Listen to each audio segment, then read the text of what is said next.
Good afternoon, everyone, and welcome to COM50 Communication and Society. Wow, this is so exciting. Hello, hello, hello, wherever you are right now. Please give me a big smile. Let's begin this session with just some good breathing exercises. So just breathe in, hold it, breathe out, hold it, and breathe in, hold it, and breathe out,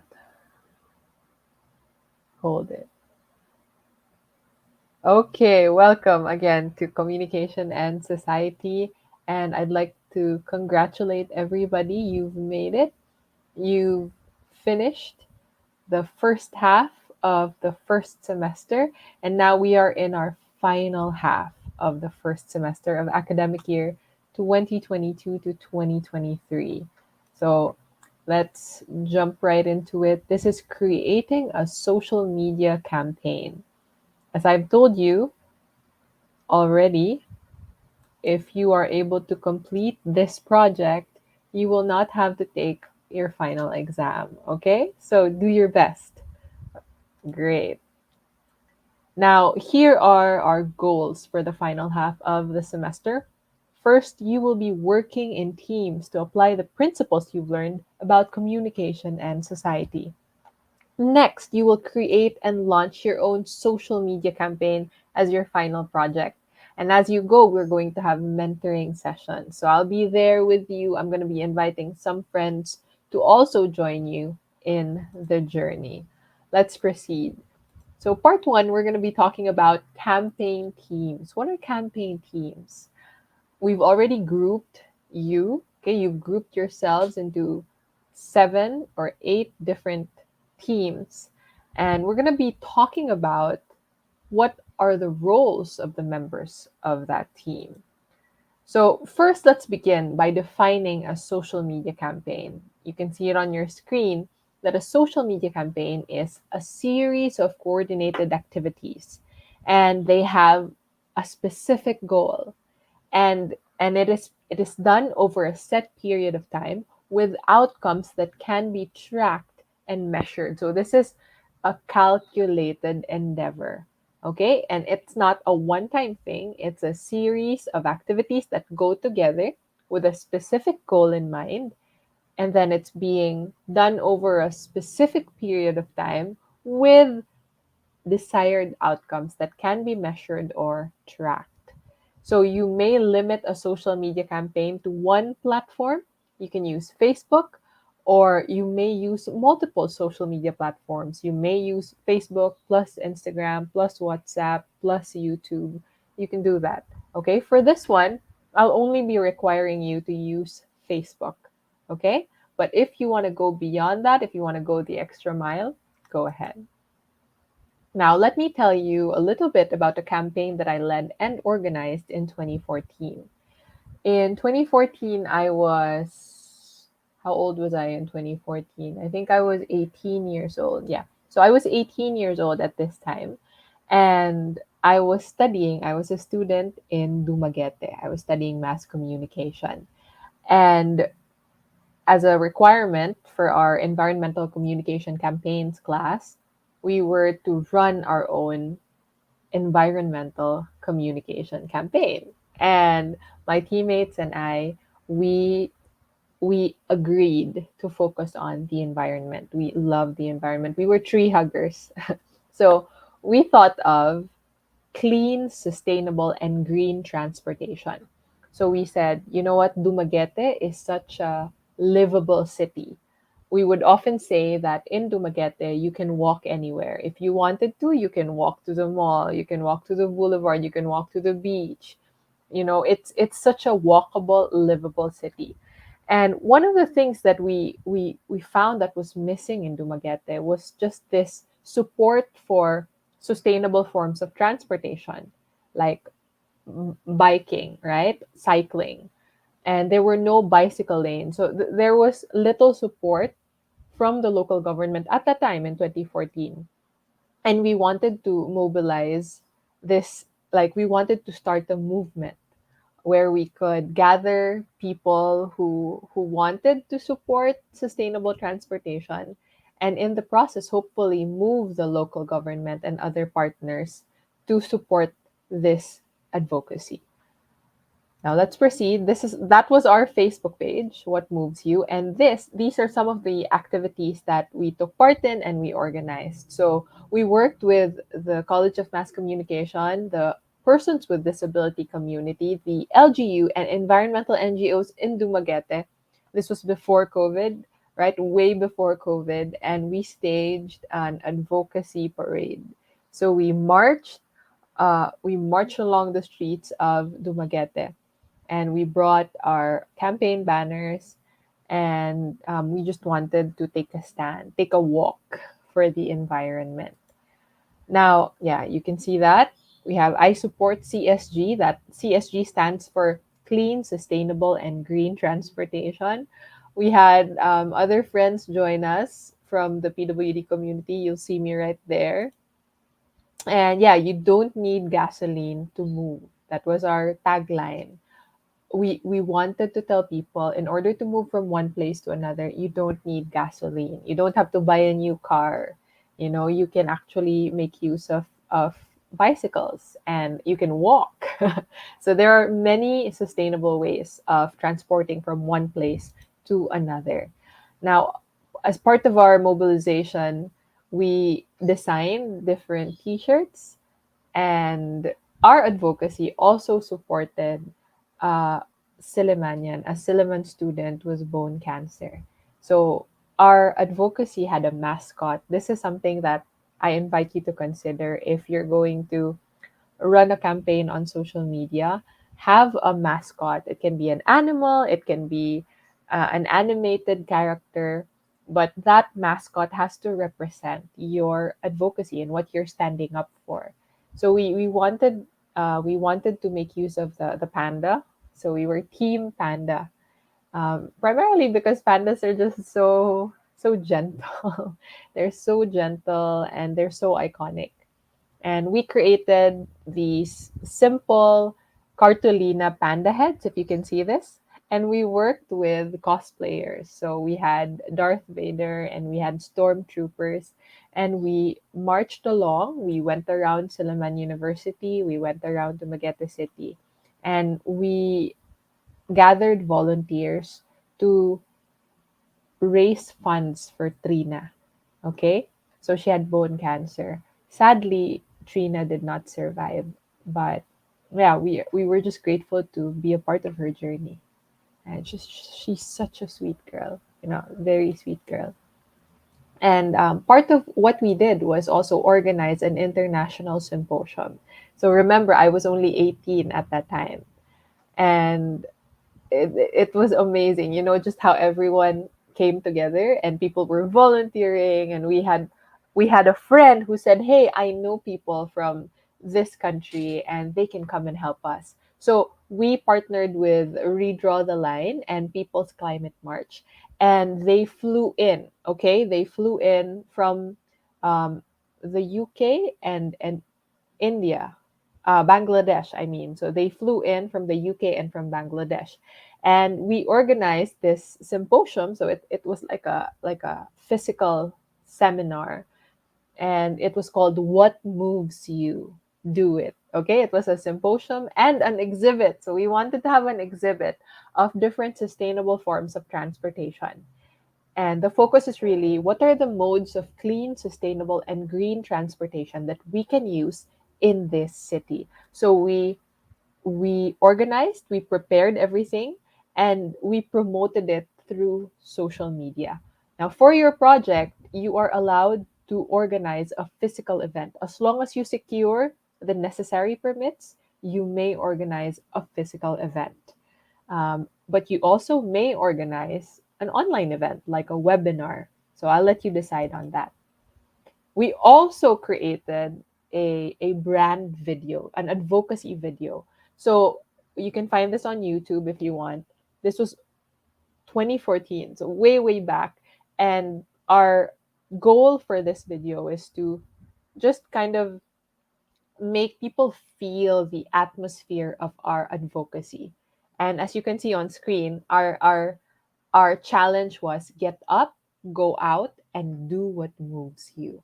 So as you are posting on your Facebook page, as you're creating videos or my day reels or other, you know, other publication materials on your Facebook pages, I hope you can think of catchy challenges, taglines, call to action. If your advocacy is on mental health, you can use a tagline like, don't be afraid to ask for help. Okay? Something like that. Or, you're not alone. Wala ka nag-inusara. No, hindi ka nag-iisa. So think of catchy, easy to remember taglines and call to action. You want to call your audience to action. So for us, get up, go out, and do what moves you. Okay, so let's begin with the process of how to create a social media campaign. Number one, you are to set the goal of the campaign. Now, you have to remember these 7 questions because your first submission will be based on these 7 questions. You will create a proposal for a social media campaign based on these 7 questions. And you can see them on screen. First, you have to identify the problem you're trying to address. You have to know why it's important. You have to know who your target audience is. You have to identify the attitudes or the behaviors that you're trying to change or address. And then you have to be clear about your desired outcomes. What's going to be the end result? And then, of course, you need to have a timeline. When do you plan to achieve these things? Finally, you have to identify your target partners. I'll show you a sample right here. Now, for the first question, you have to look for a problem that is supported or substantiated by research. Okay, I'm not gonna, you can't assume, for example, ma'am, our problem that we want to choose is, let's say, the the increased rates of depression among single mothers. Now, the question is, do you have the data to back it up? Do you have research that says there really is an increased rate of depression among single mothers? Okay, so you need to have either global data, and then if you can have access to local data. So if you're targeting a city, if the city has data on your specific problem, if you're targeting a barangay, which you're allowed to do, you can ask the appropriate office. So if it's mental health, you would like to ask the DOH in on the national level, the World Health Organization on the global level, and then perhaps you can approach the city health office if you're based in Tagbilaran, or the BHW if you're in the barangay. So let's jump right into it. First, the problem that you're trying to address. So we have the stigma around mental health. This is an example, okay? So the stigma keeps young people from asking for help. And the general problem is really depression and suicide among the youth. So what I'm trying to say is that the rates of depression and suicide are rising, and the risk especially for suicide is rising because there is a stigma that keeps young people from asking for help. And this is the research to back it up. According to the World Health Organization, more than 264 million people of all ages suffer from depression all over the world. And the worst case scenario is suicide.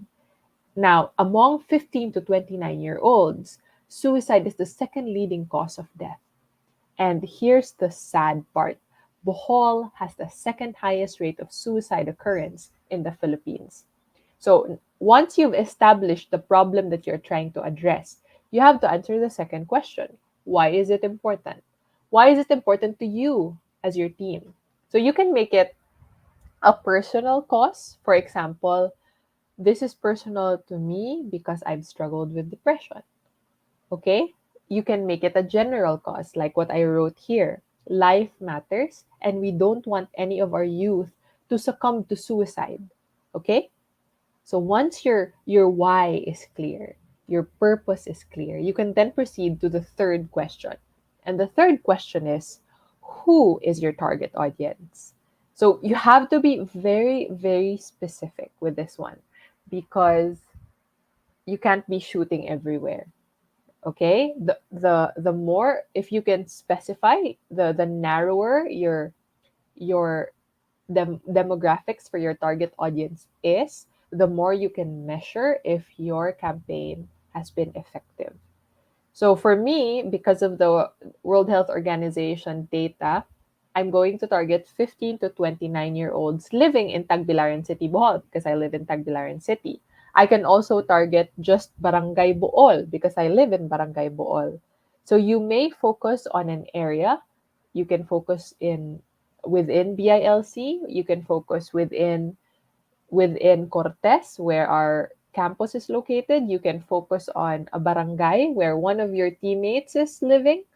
So just you may choose out of convenience. If you already know people from the local government, if you already have connections in that area, it's best for you to focus. But make sure that you choose a problem that is urgent and that is relevant. Okay, it's something that the area really suffers from and needs help in. Okay, now number four, what attitude or behavior are you trying to change or address? Now, remember, class, attitude and behavior. You can also have knowledge. So, if there's a lack of knowledge, you can target knowledge.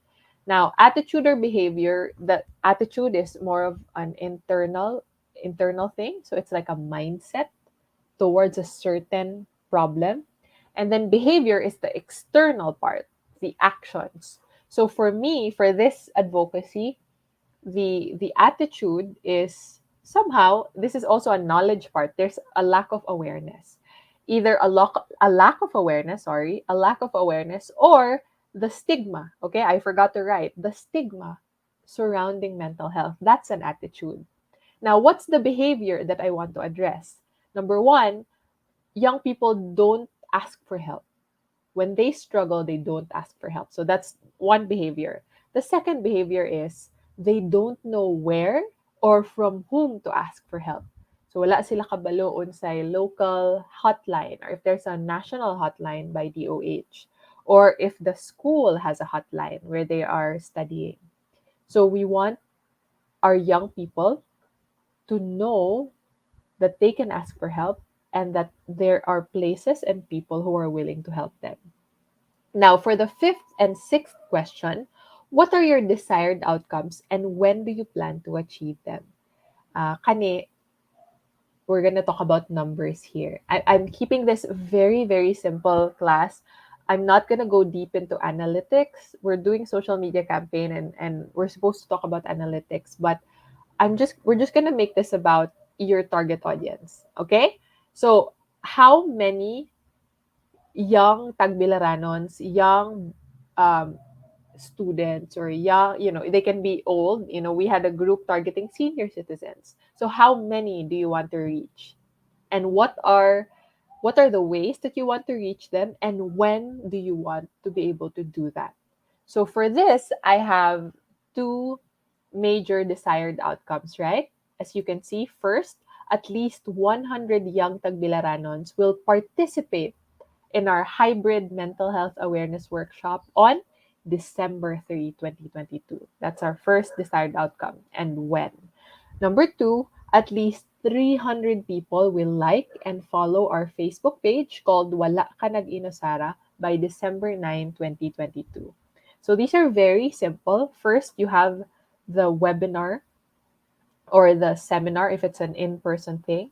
And then you have your target following or followers on Facebook or on other social media platforms. Now, you can stick to this. You don't have to make it too difficult because your other final exams are going to crowd your schedule very soon. So I want you to keep it simple but impactful. Okay? Simple but impactful. Now, last question. Who are your target partners? For this, I've cited some of the organizations that we've worked with in the past. We have Project Bohol Mental Health Awareness, We have Laong Bohol.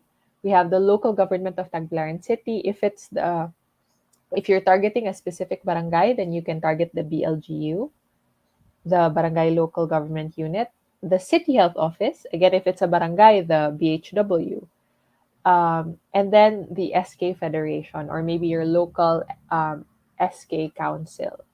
Now, so you have to be specific. Who are the people that we're going to approach to partner with us to help us rally participants and to help us endorse or promote our advocacy? Now, once you've pinned down those seven basic foundational questions, we're going to assign team roles. Okay? So here are 8 team roles. I think there are 9 or 10 of you in a team. So it's okay if there are 2 people taking the same role as long as they help each other. But you need to have one team leader, only one team leader. Okay? Only one team leader. But you can have maybe 2 assistants if you want. But let's go through these 8 different roles. First, you have the team leader and assistant team leader. Your role as the team leader is to oversee your members, okay, and to make sure that they're functioning properly. If they're not replying in your group chat, send them a PM. Be kind, ask them what's going on, what's happening, how can you help, okay. Number 2, you are to oversee the implementation of the media campaign. So you have to be the one who has a good grasp of your timeline. I'm going to give you a calendar later on, and you will oversee the implementation. And as the team leader and assistant team leader, you are the final person to approve anything that will be posted on Facebook or on any of your social media pages. You have to make sure that the content that's being released is aligned with your advocacy, and you have check the grammar, check the content if it's correct. And because this is not an English class, I am allowing you to use the local tongue. So you may use Binol-Anon or Bisaya or Cebuano in your post. So you can also use Tagalog. But ideally, Cebuano and English. Let's proceed. Next, you have the communication officer, and he or she is in charge of leading external affairs. So, very, very simply, the communication officer is in charge of coordinating with partners. So, this person writes the letters, prepares the letters for the partners, and keeps the communication lines open among the partners. Then looks for sponsors. If you need funding for your advocacy, this communication officer helps you look for people who can help. Okay? Next, you have your content creator. Now, this is the person who is in charge of creating content. So he or she makes the Canva posts, no, the either the social media posts, the videos, the short videos, or the My Day posts, and then the caption. So this can be 1 or 2 people, but they're going to focus on sharing and publishing the content of on all platforms, of course, with the approval of your leader. Next, you have the community manager. Okay. Sorry about that. The community manager is the one who checks on chats and comments in your Facebook page, and then he or she interacts directly with the audience. And then we have a social media analyst. This person is probably the most well versed when it comes to the trends on social media. So if you have any, TikTok trends, you can use it in your video so that you're gonna have just more engagement in your posts. And this person studies what will make your posts viral. Okay, don't be boring about your posts. Have fun in the process, but keep it wholesome. Have fun, but keep it wholesome. Have fun and keep it wholesome. Okay, next up we have the graphic designer or video editor. And basically, this person works with a content creator or curator to make images, videos, illustrations, logos, and other visual materials. So you work hand in hand with the content creator. And one person can take on two roles if they're a good writer and they're also a good they have a good eye for design and details. They can take on these two roles, and then you can just help him or her out. Next, we have a social media influencer manager. This person is the one in charge of tapping social media influencers in your network. So if you have a friend who has a lot of followers on Facebook or on Instagram, who has a lot of likes, whenever that friend shares a post, people immediately click, people immediately react or give a heart reaction. So look for these people and ask them, friend, can you share our posts on your Facebook wall? Can you share it on your story? Can you help us promote our event? Okay, so these things. Great. Okay, so those are the roles. Assign those roles. Part of your assignment today is to assign the roles. And I'll be posting the specific details of your tasks in our virtual classroom. Number three, decide how to promote the campaign on each channel. So, one, which social media platform will you be using? Two, what kind of content will I be publishing? And three, how often? Now, when we look at the statistics, Facebook leads, okay? Especially in the Philippines, Facebook dominates the social media landscape. WhatsApp, Messenger, Instagram, they're close behind, but Facebook is still number one. And in terms of the most effective content types, videos are found to be the most effective. So they reach the audience, they communicate the message, and they engage your audience the most. So please consider creating your own videos. Just keep it simple. Use your phone, you can have videos for your my day or reels that you can post. You can make it funny, you can have skits related to your advocacy, so make use of videos. And then you have infographics. You will be using Canva, you may use Canva. I'll be asking a friend to come and teach you graphic design. Hopefully he will be available to do that. But one of the helpful content types is infographics. So later on, we'll talk about that.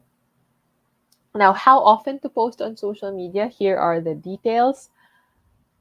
Let's focus on Facebook, okay? So as we're focusing on Facebook, it's suggested that you post once a day, okay? Once a day. Twice a day is high, so that's okay. So 1 to 2 times a day. And you want to post daily. So that means for the entire 2 weeks of your campaign, because you're going to have 2 weeks running time for the campaign, I am expecting that you post at least one post per day. Okay? You have to create one new post per day related to your advocacy. So you have to plan ahead. Okay? Plan ahead so that it doesn't become too heavy and you cram at the end of the 2 weeks, and that's when you produce 14 posts in one day. Please don't do that. Release just one post per day and you'll be good to go. Okay? And how you can do that effectively is to create a content calendar for the week or for the month. I will show you a template. I'll be posting it on our virtual classroom. And it's a simple template. Again, focus only on Facebook. Don't mind Instagram and YouTube unless you really want to. And the goal is for you to schedule content. Okay, planuhon ninyo daan. So for example, at 7 a.m. on Monday, I'm going to post about depression. And the social copy or the content in the captions is, kamusta naman ka? Naara ko diri anda maminaw nimo. Okay? And the link to the post, you can add it later on. So this is part of your final submission. I'm gonna share it with you. You can see this. I'll post this on Facebook. When you open the file, it will look like this. And all you need to do is to click File, and you're supposed to be able to make a copy. If you can't make a copy, you may download it. So just click File, click Download, and once you download it, you can then create your own social media content calendar. Please keep it simple. Do not overthink. Okay? Do not overthink. Great. Padayon ta. Now, number five is to create supporting visual content. These are some of the sites that help me a lot when I'm producing the posts for Facebook. I'm the one who's running the Facebook page for BILC, the college department. And these are some of the sites that really help me. So Canva is very helpful. I'll try to see if I can open up Canva from here and show you right now. So this is Canva. I hope you can see it. It's easy to create an account and it's free. So you don't have to worry. It's free. You just need to pay if you want other more advanced features. So Canva is where I create our slides for class. It's where I design posters for work. Um, so you can see BILC and your course guide. Almost all the materials that I share with you in class are created in Canva. And you can do other things. You can design invitations, you can design handouts, you can what else can you do? I'm designing stickers through Canva. There's so much you can do. So I encourage you to explore this for your campaign. Let's go back. Ayan, balik tayo. Number six is schedule your posts. There is a way to schedule your posts ahead of time so that, for example, all of your posts are ready for 1 week, diba? But you don't want to post seven posts in one day. That's too much.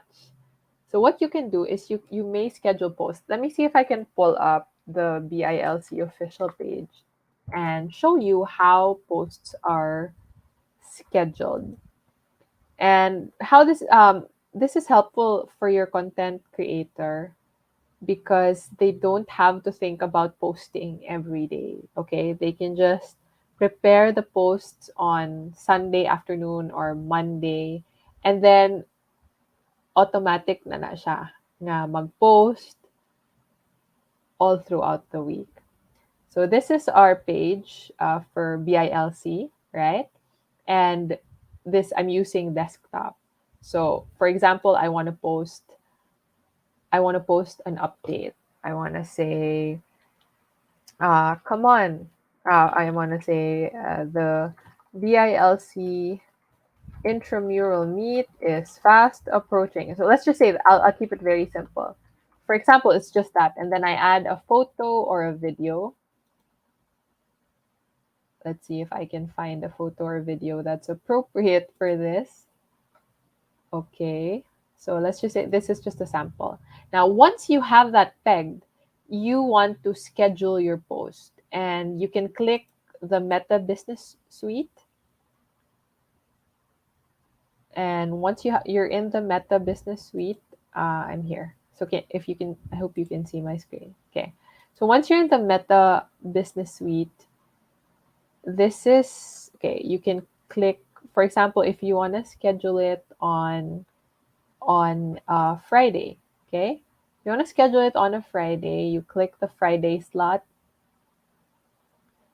and okay, so you click a time, a date, and a time. And once you click the date and a time, click save, and you can get started. You can take the tour, or you can just jump right into it. So you have your schedule already. You can add a photo, okay? For example, this photo. This is a sample again. And you have a preview right here. And you can write your text. So the BILC Intramural Meet 2022 is fast approaching. Approaching. It's the first ever post pandemic face to face campus event. Okay, so aren't you excited? Something like that. It's a different. So you see a sample or a preview right here, and once you've selected your schedule, you can click schedule. So once you click schedule, I'll just schedule it, and I hope I don't forget to delete. So you've scheduled a post through Meta Business Suite, and okay, I think we're good to go. So just click cancel. That means on November 11 at 10 a.m., that post will appear on your news feed. Okay, I hope that was clear and easy to do. Let's go back. Now that you know how to schedule posts, the seventh thing is to monitor and respond. So every time you have a post and people comment, engage your audience. You can react to their comments, you can respond. I think we like having people reply to our comments, right? Acknowledging what we're saying. So your community manager is in charge of that. Now, number 8 is create one event to gather and engage your community. That's going to be your webinar or your seminar. It can be in person or online. It can also be a hybrid event, meaning you have a physical event and then uh, you have live streaming during the event. Okay. Ninth is analyze and adjust. Now, this is for longer running social media campaigns. But for you, since you only have 2 weeks, you may not be able to fully appreciate this step. Okay, great. These are the 9 steps on how to create a successful social media campaign. You may pause the video and review. Just make sure to check on our virtual classroom and accomplish the tasks for this week. A little, very gentle reminder, this is our final project timeline. Today, November 11, you are to assign your team roles and then you are to submit 3 social causes through your team group chat. Okay, tag me when your social causes are ready, tag me. And between November 11 to 18, or from November 11 to 18, you have to start creating your social media campaign proposal and content calendar. I'll be posting the format on the virtual classroom. And you will see the rest of your timeline right here. I'll be sharing the slides on our virtual classroom as well. Now, class, please, you know, do your best to tackle each task ahead of time. If you can turn it in, if you can do it ahead of time and then turn it in so there's time for me to give you feedback, that would be great. Remember, by November 25, you are set to launch your social media sites. That means you have to publish your Facebook page complete with your official advocacy name, with an official Facebook cover, with an official logo or profile picture, and your first post. And along the way as well, you're going to have to start looking for partners from your community, from non government organizations, or from the government. Even private individuals, you may partner with them. And from November 25 to December 9, we will be running our advocacy series, Social Media for Social Good. Remember, between December 1 to 9, you need to be able to launch your webinar or seminar if it's a face-to-face event. So, pangandami ni class. Uh, Remember that this is also going to be your final exam week. So I don't want you to cram. It would be best if you can schedule your webinar early by December 1, 2, or 3 so that you still have time to create your narrative report and then prepare for your final exams. That's it. If you have any questions, please comment below or comment in our virtual classroom. Thank you very much, everybody. We're going to get through this one thing at a time, 1 week at a time. Thank you and see you online. God bless.